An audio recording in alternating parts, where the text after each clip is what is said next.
E a palavra que está no meu coração para esse dia está no livro de Tiago. Livro de Tiago, capítulo de número 4, verso de número 11 e 12, que diz assim: Irmãos, não faleis maus um dos outros. Quem fala mal de um irmão, julga o seu irmão. Fala mal da lei e julga a lei. E se tu julgas a lei, não é observador da lei, mas juiz. Há um só legislador, um só juiz, que pode salvar e destruir. Tu, porém, quem és que julgas aos outros? Uma palavra de conscientização e de confronto, né? Uma palavra de correção. Irmãos, não faleis maus uns dos outros. Isso aqui já resume mais ou menos a ideia do que ele quer passar. Eu li aqui capítulo 4 de Tiago, versículo 11 e 12, onde ele está alertando eu não falar mal do meu irmão. Perceba, ele está despertando a igreja a não falar mal um dos outros. Primeiro que já é estranho nós dizermos que somos cristãos e usar a nossa língua para falar mal de um outro cristão. É estranho, no mínimo é estranho. Só que isso já estava acontecendo na época de Tiago. Imagine no nosso tempo de hoje, nos tempos que nós estamos vivendo hoje. O próprio Tiago estava dizendo, ó, não faleis maus uns dos outros. Já acontecia essas coisas dentro da igreja. Só é estranho o pensamento de uma igreja falar mal da própria igreja. Às vezes eu fico pensando por que nós somos o único exército que se mata? Por que nós somos o único exército que se fere? Sabe, você não vê tantas outras religiões falando mal um do outro. Mas às vezes nós vemos cristãos que gostam de falar mal de um do outro, da igreja, do evangelho, dos cristãos, da denominação. Sabe? O que você ganha com isso?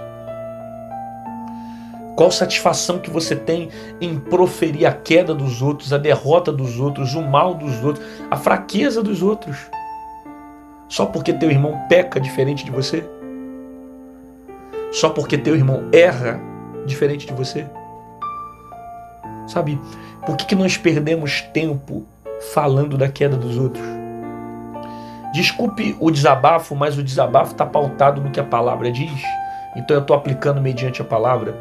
Eu não consigo entender como consegue existir sites, blogs de fofoca no meio evangélico.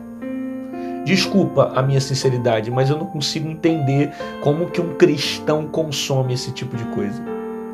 Porque se a Bíblia fala que aquele que fala mal do seu irmão é como um pecado de homicida, se a Bíblia fala que Deus odeia aquele que semeia contenda entre os irmãos, por que nós consumimos esse tipo de coisa que só prolifera a derrota e a desgraça dos outros?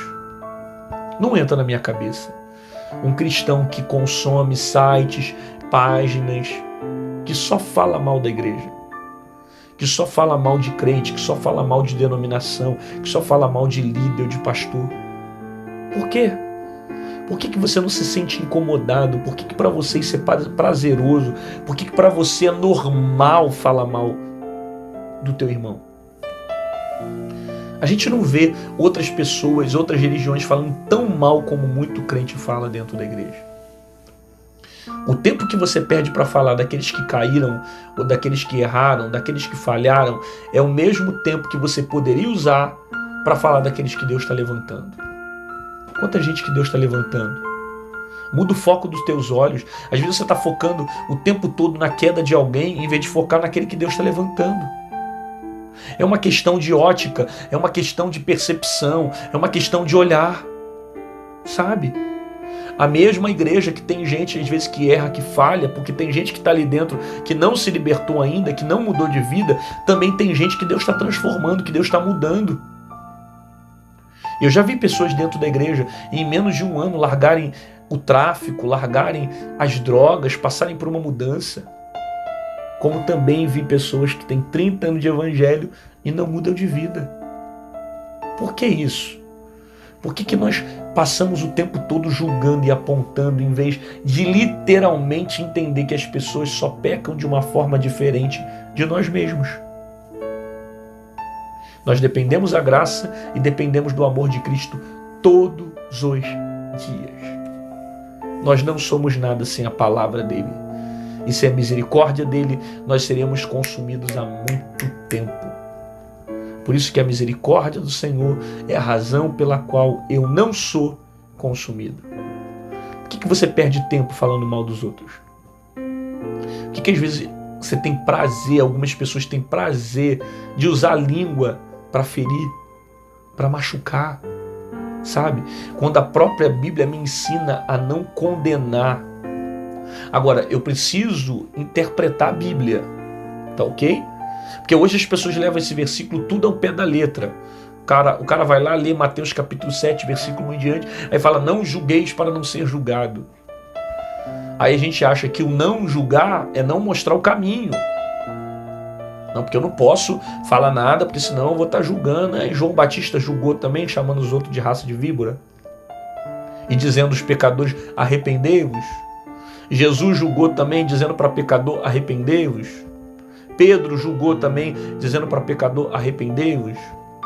Eu preciso só saber interpretar as palavras. Há uma diferença em você julgar, falar mal do seu irmão, e você apontar o caminho da verdade e ensinar a verdade. É diferente, ok? Porque a verdade tem que ser dita, a palavra tem que ser conscientizada, o evangelho tem que ser ensinado, a expressão tem que ser colocada para que haja arrependimento, para que haja salvação. Quando a Bíblia fala não julgueis para não ser julgado, a Bíblia está falando no sentido de você não determinar uma pré-condenação de alguém. Até porque condenar alguém, que é o que a Bíblia está dizendo aqui em Tiago capítulo 4, versículo 7, essa condenação aqui é no sentido de juiz. Você vê que a interpretação é mesmo essa quando o próprio texto diz, tu, porém, quem és, que julgas o outro? Só há um legislador e um juiz que pode salvar e destruir. Ou seja, a expressão de julgar aqui é no sentido de alguém que se coloca no lugar de juiz, que condena a vida de alguém. Eu não posso condenar a vida de alguém. Eu posso dizer para a pessoa que a expressão do que ela está fazendo, a atitude que ela está tomando, o caminho para onde ela vai, mas só Deus condena o caminho e só Deus determina para onde ela vai. Então esse não julgueis para não ser julgado não é o fato de você não ensinar a verdade, mas o fato de você não determinar uma condenação sobre a vida de alguém.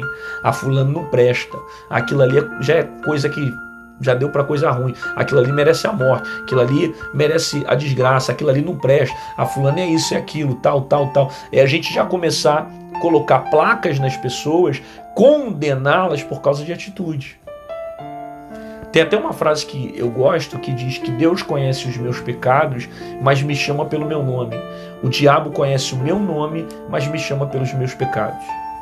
As pessoas constantemente fazem isso, o papel do diabo. Elas julgam os outros mediante a certas atitudes e julgam que a pessoa é aquilo que ela está fazendo.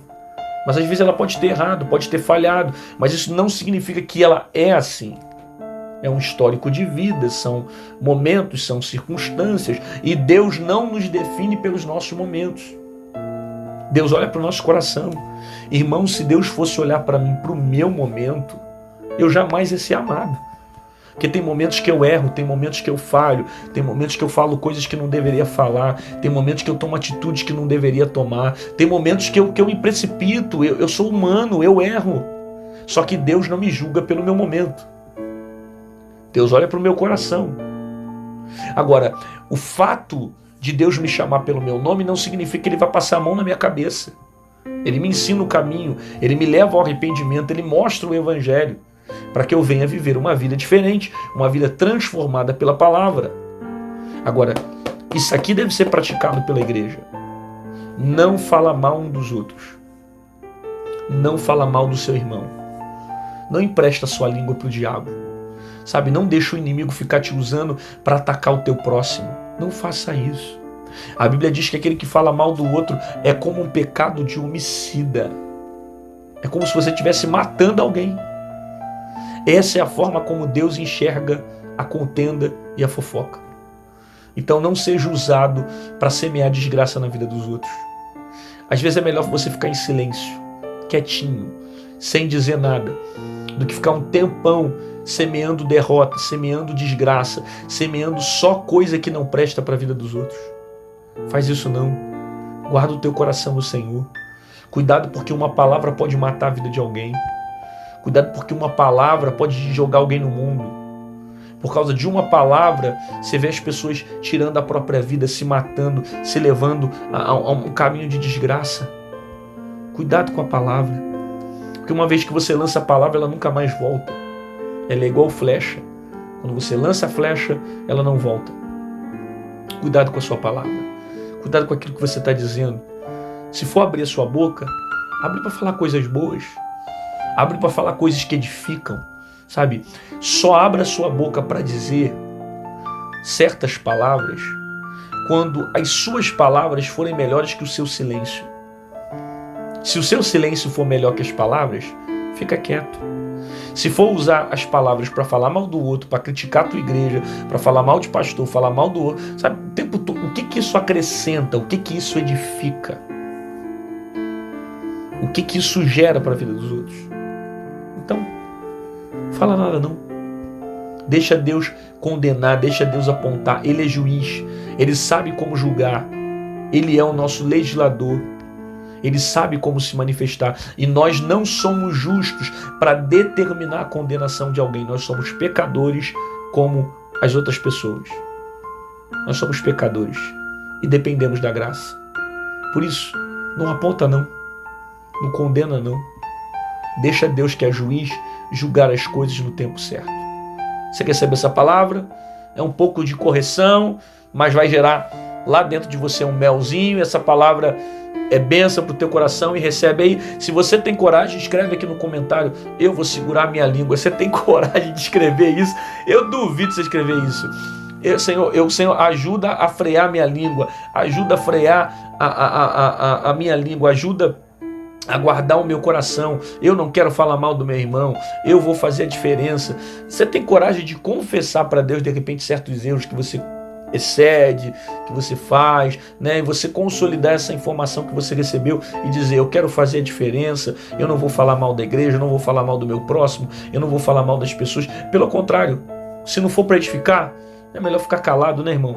Se não for para ajudar, é melhor ficar quieto, né? Se eu não for trazer para perto, não for estender a mão, não for ajudar as pessoas, para que eu vou matar quem está ferido? Para que eu vou colocar para fora quem precisa de ajuda? Para que eu vou tirar da igreja alguém que precisa ser curado lá dentro? Deixa lá, ajuda, estenda a mão. Vamos ser pessoas, participantes de um evangelho que agrega, um evangelho que soma, um evangelho que traz para perto, um evangelho que ajuda aquele que está caído.